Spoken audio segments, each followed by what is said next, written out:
ఆంధ్రప్రదేశ్లోనే కాకుండా దేశంలో కూడా తాజాగా వెలువడినటువంటి ఆంధ్రప్రదేశ్లో అయితే శాసనసభ ఎన్నికలు, దేశంలో అయితే లోక్సభ ఎన్నికలకు సంబంధించి ఈవీఎంల మ్యానిపులేషన్ లేకుంటే మరొకట దీని మీద పెద్ద ఎత్తున చర్చ జరుగుతోంది. దేశంలో పేరెన్నికగానే న్యాయవాదులే కాదు, అంతర్జాతీయంగా టెక్నాలజీ గురువు లాంటి ఎలన్ మాస్క్ లాంటి వాళ్ళు కూడా ఈవీఎంల ట్యాంపరింగ్ చాలా సులువు అని చెప్పి కూడా ఆయన కమెంట్ చేశారు. ఓవరాల్గా ఆంధ్రప్రదేశ్ శాసనసభ ఎన్నికల మీదైనా, దేశ పార్లమెంట్ ఎన్నికల ఫలితాల మీదైనా ఒక రకమైనటువంటి చర్చ అయితే ఎక్కడో దగ్గర ఈ పూట కూడా జరుగుతుంది. సరే, బీజేపీ నేతృత్వంలో దేశంలో ఎన్డీఏ కూటమి, చంద్రబాబు గారి తెలుగుదేశం పార్టీ నేతృత్వంలో రాష్ట్రంలో ఎన్డీఏ కూటమి అధికారంలోకి వచ్చే ఓకే. అయితే ఈ నెలలో దేశంలో 13 స్థానాలకు ఉప ఎన్నికలు జరిగిన ఆ ఫలితాలు ఈరోజు వచ్చాయి. దేశంలో 13 స్థానాలకు తాజాగా ఉప ఎన్నికలు జరిగాయి. మళ్ళీ ఆ ఫలితాలు వచ్చాయి. దేశంలో 13 స్థానాలు అంటే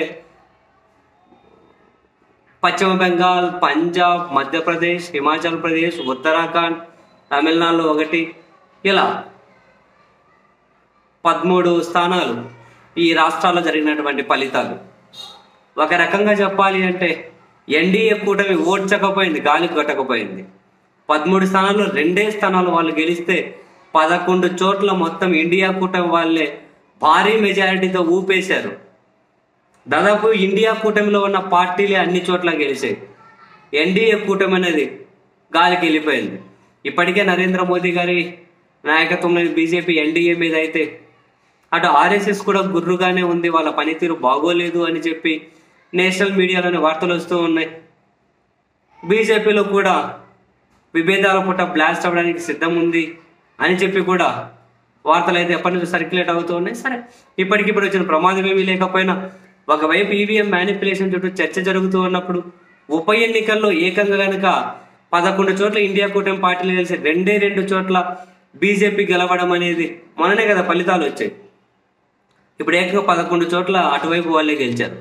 మొన్న అయోధ్య ఎంపీ స్థానాన్ని బీజేపీ ఓడిపోతే పోగొట్టుకుంటే తాజాగా ఉత్తరాఖండ్లోని బద్రీనాథ్ స్థానాన్ని కూడా బీజేపీ ఓడిపోయింది.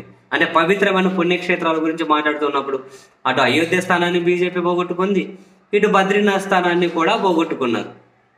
దాదాపు అన్ని చోట్ల ఊడ్చికి పెట్టుకుపోయారు ఇప్పుడు జరిగినటువంటి ఉప ఎన్నికల్లో. మరి నెక్స్ట్ రాబోయే రోజుల్లో వాళ్ళ చేతిలో ఉన్నటువంటి విచారణ సంస్థలు ఉపయోగించుకొని వేరే పార్టీలను బలహీనం చేసి వీళ్ళకి ఏమంత బలపడే ప్రయత్నం చేస్తారో తెలియదు, కానీ ప్రజా తీర్పు అయితే అదిగో ఈ విధంగా ఉంటూ వస్తుంది.